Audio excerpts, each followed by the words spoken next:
That was when they were going to.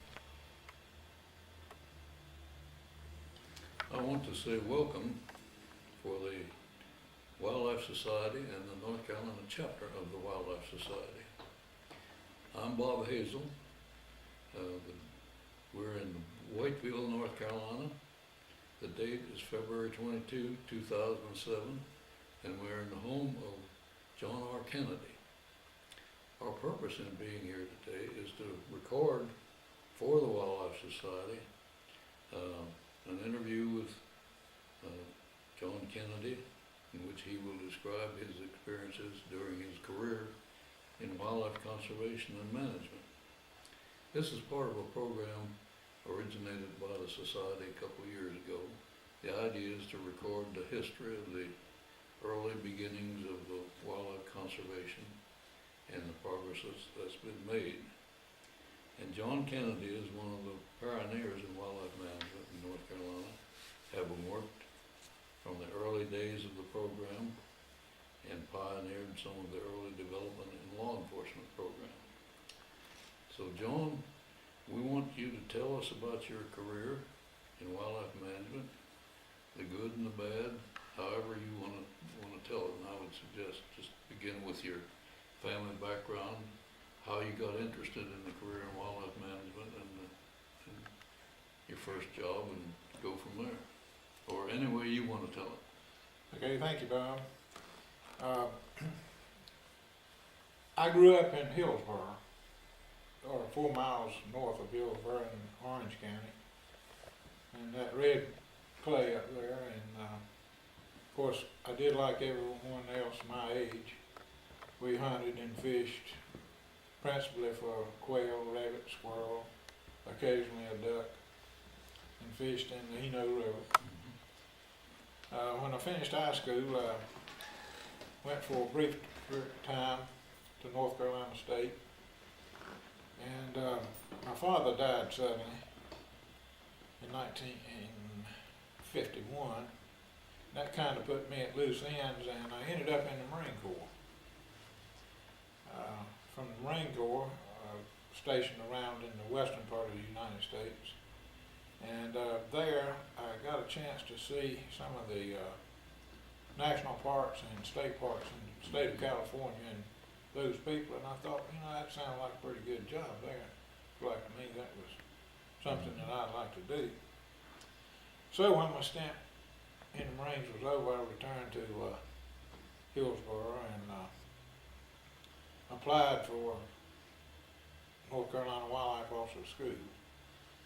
This was in 1955, late part of 1955.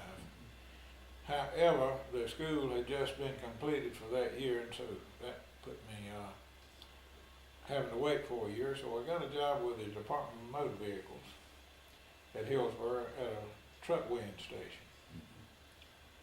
And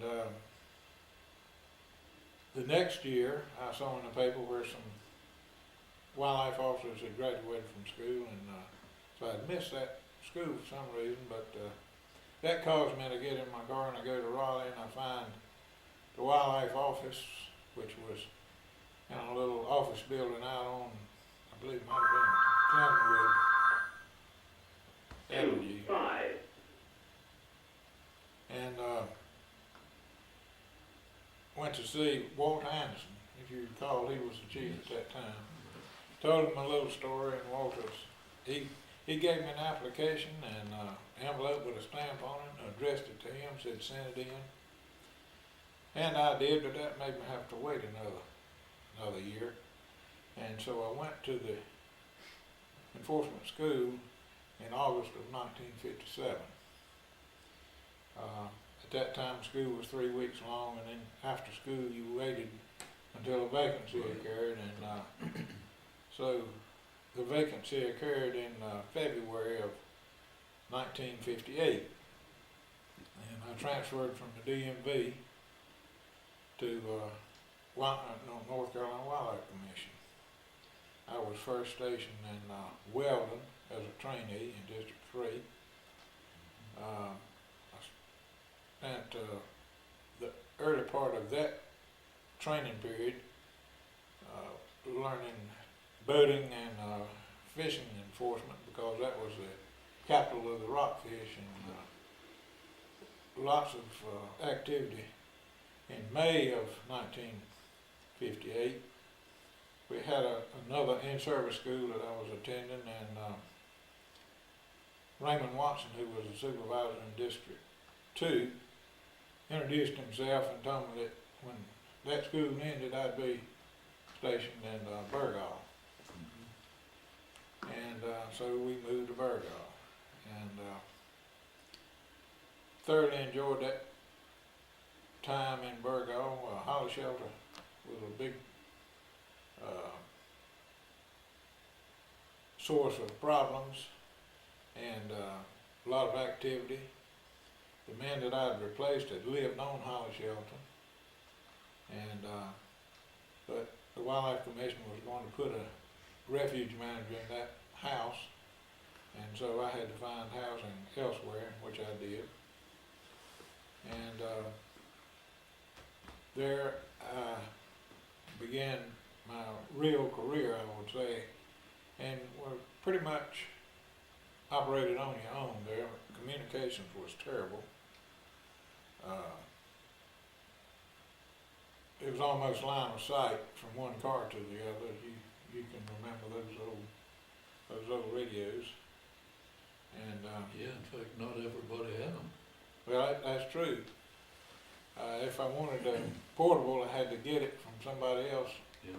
and two of us would be working it. I'd have to get that portable, and it was not very efficient either. So I spent a good little portion of my time around Holly Shelter and on Black River and the Northeast Cape Fear River. And Mr. Watson, the supervisor, was the best supervisor I've ever seen. I wish I had his capabilities. He could come by my home and drop in, have a cup of coffee or a glass of tea, and 2 days later I'd be doing something and realize he told me to do it. He was good. One of the best we ever had. Yes. He looked after me. He supported me with all the help he could. We had one fellow that named C.M. Tessner was wildlife patrolman, we called him those days, and he lived at Wallace, which wasn't too far away, and he'd help me when I could. Of course, that meant that I was going to have to go somewhere to help someone else, and we did. We worked maybe 4 or 5 of us at night on details, and I would go as far as from Burgaw to Hargis Island in Carson County.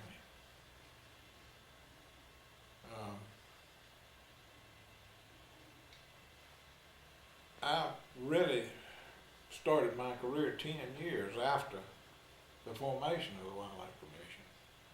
And we still had, at the time I went to work, several of the old timers, and I respected them and do today. The ones that went to work on that at that first year or two as the Wildlife Commission was, after the Wildlife Commission was formed, they had an uphill battle. They did.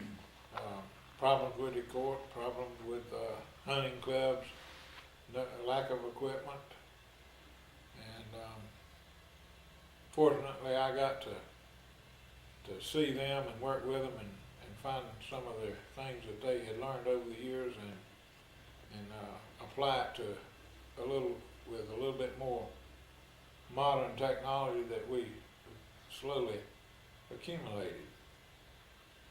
Yeah, as a matter of fact, in 1957, we were just beginning to learn how to use airplanes in law enforcement, and I was involved in that, and so there was a lot of learning going on in those days, new ways of doing things. Well, that reminds me of when I was still with the DMV at the wait station. One time I saw the wildlife aircraft, and you probably were flying it, working around the wait station, and I flying low and dipping and turning, and I'd see the cars come by with, at those days, they had the little sticker on the doors to identify them as wildlife people, and that just inspired me not to give up and a chance to go to the school. And but it was a long time before I actually got in one of those airplanes. I'd say it was 5 years. The first time I remember flying in a wildlife airplane as an observer, of course, was after I went over to COWCH in Beaufort County, and Don Curtis, who at that time was assistant chief, Right. came down, and I flew with him one night, and he gave me that famous lesson he gave everyone prior to a flying with him, explaining what to do in case he fell dead. Well, you were flying. Yeah. But I flew as an observer then because my job was a little bit different. I was kind of a coordinator with the guys that lived in Beaufort, Pitt, half of Craven, and Pamlico County. And of course, the airplane was a great asset. And you could just see so far and cover so many things at night. And we used it to work trapping. You could see trappers walking it, going down through on the trap lines, and just being able to locate the hunters and the trappers and fishermen. We worked at a lot of illegal netting in Beaufort and Pamlico County, where the commercial water met inland water, and people would try to fudge a little bit on where that line was. And in the airplane, you could cover 2 of those counties in a day, finding those nets, and just have a car with a boat following along behind you and behind the plane, and worked very well. Yeah, I remember I worked a good bit down there, particularly on night deer hunting, Beaufort County and that area. And we finally got doing pretty well with the assistance of the airplanes. When I first went to District 2, supervisor, Mr. Watson, he wouldn't allow us to make strictly a Pama facial deer hunting case. We had to see the shot. They didn't have to kill the deer at night, but we had to be able to see them shoot. But that was because our PR had deteriorated with the courts to the extent we were getting no convictions, and when you could testify, you could see the deer and see the spotlight and see that ball of fire come out of the end of that gun. Pretty hard to get out of it. So we operated under those conditions in that district for a right good while, but it gained our prestige with the court and made you make real good cases. While I lived in COWCH, and we had one of the first doe seasons down there, and I was kind of opposed to it, like most of the people that I lived around was. I didn't realize exactly how those deer were spreading. I could see them occasionally, but I was a little bit opposed to it. And the first one we had was such a small area, about two square miles. Had to put signs up every 500 yards around it, and it was 2 half days. And but it went from there, and we began to see that it could be a good thing, and I feel like maybe the officers were not properly educated in that direction. Oh, I had never seen a browse line. Later on, John Oberhoy, who was a district biologist, he showed me one in Camp Lejeune. But browse lines did exist, I just didn't know what I was looking at, I guess.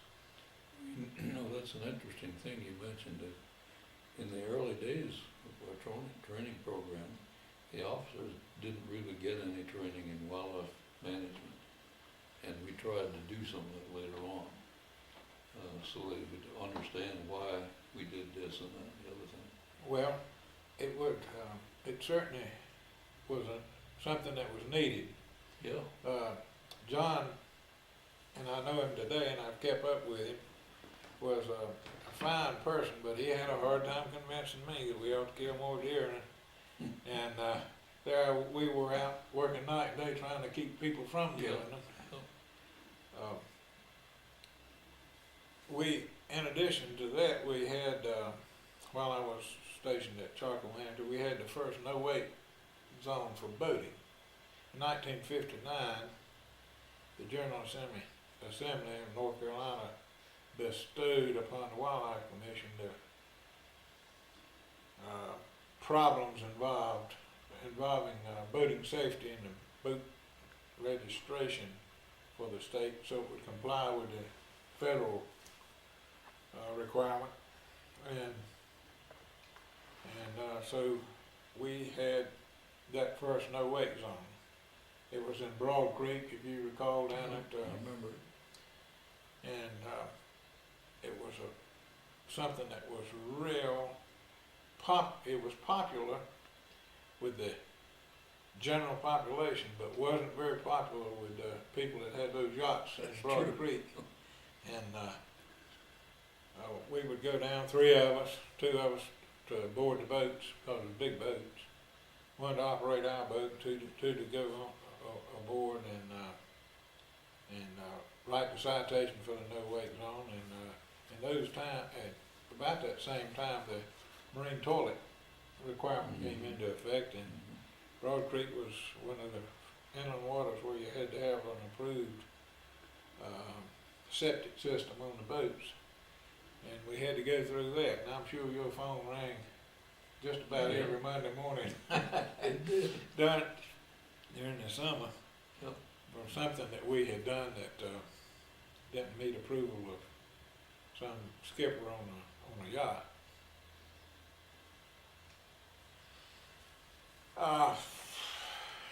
In thinking about what I might say, I think 2 of the low spots in my career, both of them involved a death.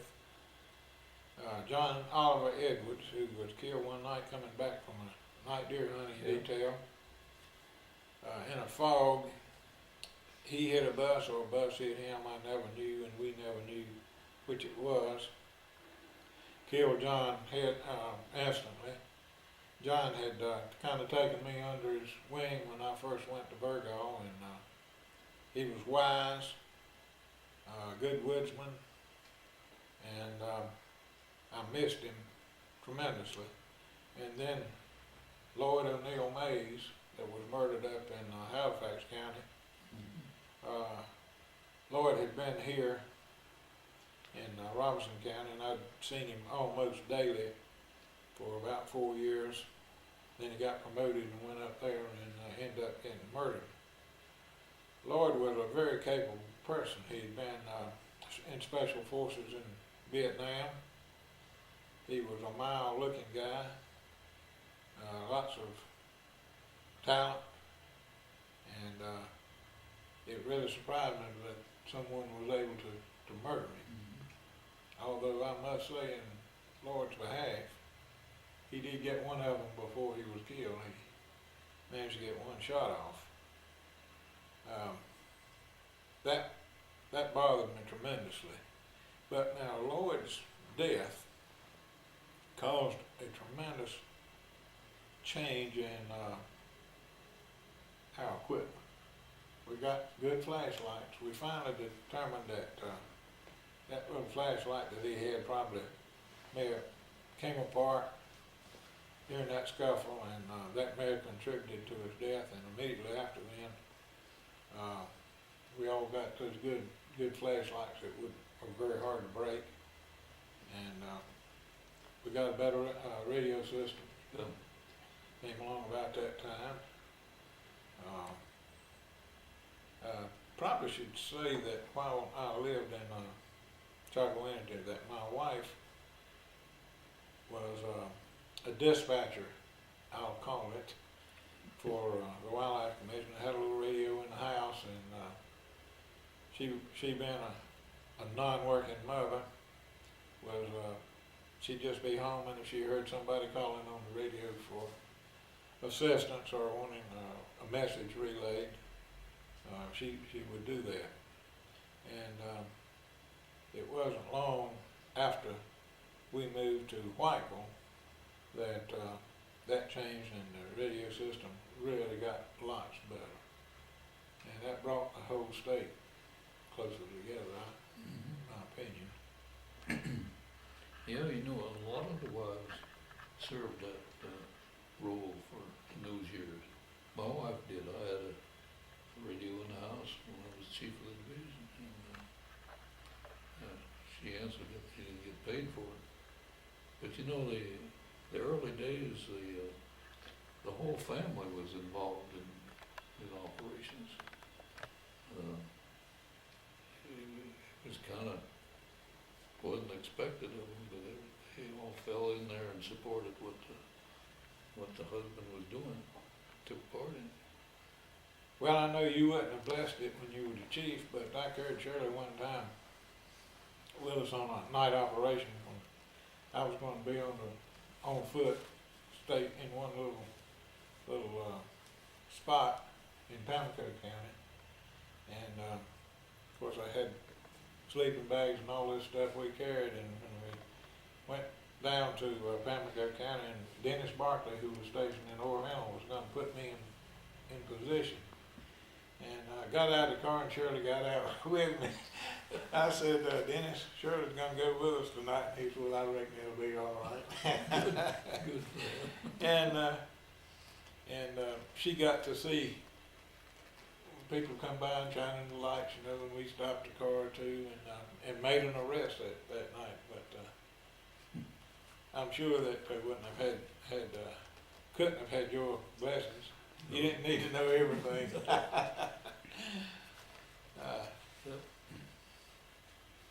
In regrets, the only thing I regret since I retired was that immediately after I retired, within 6 months, the guys got permission to use those little decoy deers. And I had tried to get permission one time from Don Curtis when he was the chief. Wilton Pate, who was an officer with me, had found 2 pieces of glass that made perfect deer eyes. And we could just imagine what we could do with those deer eyes. So I asked Don if we could put them on a silhouette, and if somebody came along and shot at them, we'd have a string and we'd pull it down, you know. He said, John, you can't do that. And after you told me, if you do it and I find out about it, you're going to be fired. But I always thought it was a good idea, and the decoy deer has certainly been a great thing. Right. And now they're real sophisticated little things. They'll move the ears and stomp the feet and Wag the tail. wag the tail. And that eliminates the problem that you have in working night deer hunting, being able to see someone shoot when you're in position to see it. Your presence runs the deer away, and you see somebody shine, but they can think of a million reasons to be shining that spotlight. But when they shoot at that decoy deer, they're so embarrassed they don't fight it. I've seen some of the guys since I retired have made little video film of people doing those, shooting at the deer, and it's they just can't believe it. They'll shoot. They are embarrassed. And they'll shoot and shoot and shoot, and then one of them, he shot till he ran out of shells, and grabbed an axe and started crawling through a fence to go finish that decoy off. When the patrol car drove up to him. So I really would have liked to have seen that. Well, you know, Don Curtis and I had some experience with that when I was a biologist up there in District 8 in the early 50s.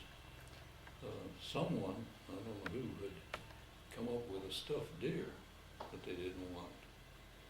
So they took it up on Highway 181, set it on a curb where the headlights shined on it, and sat there and watched.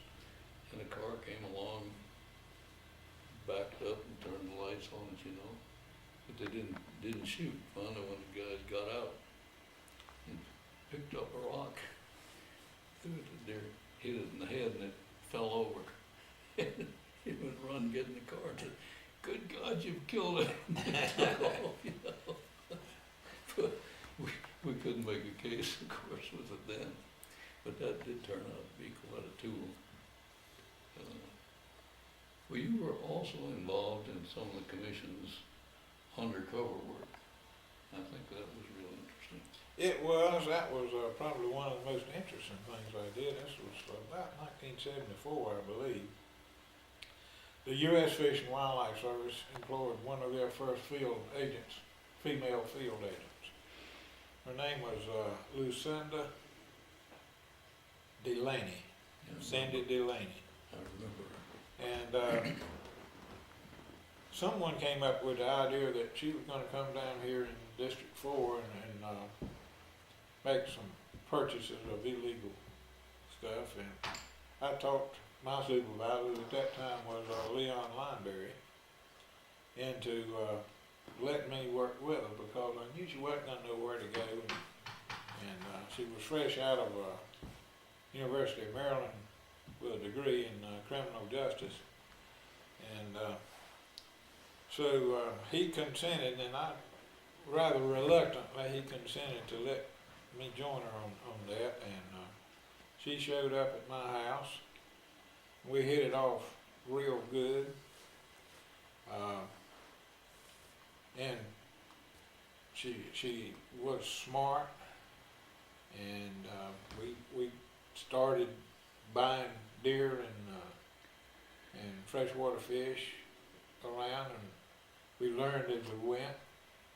And we ended up in about 6 months there, we made about 100 cases before we. And that kind of launched her career. She went on, she's retired now from the Fish and Wildlife Service, lives in Albuquerque, New Mexico, and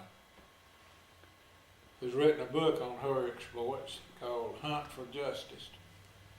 And she keeps in touch with me, and I appreciate the fact that she did.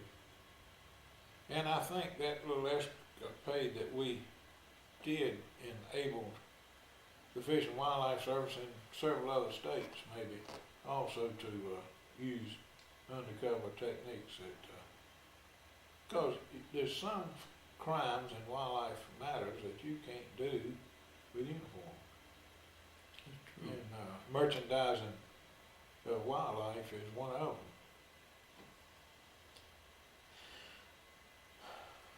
Well, in the course of that, did you run into some other illegal activities Oh. the same people were? We bought some narcotics. We bought alcohol,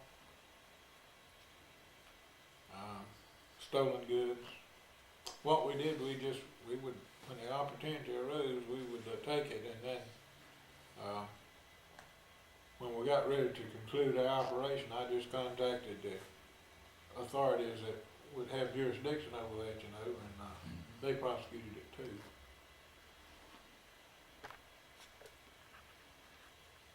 That's good. Well, probably We're rolling. Okay. the most dangerous situation that I found myself in was in Beaufort County one night. Someone from the police department in Little Washington had called, and there was a missing booter. And I just hadn't been there but about 6 months, and I wasn't that familiar with all the waterways that the fellow could be in. And so I went down to Aurora and got Wilton Pate, and the two of us started looking for the fella.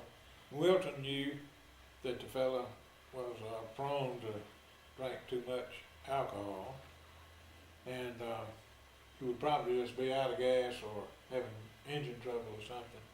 So we decided rather than put a boat over right then, we'd walk out on some of those long piers. It was a fairly moonlit night, and see if we could see the boat floating somewhere in the Pamlico River.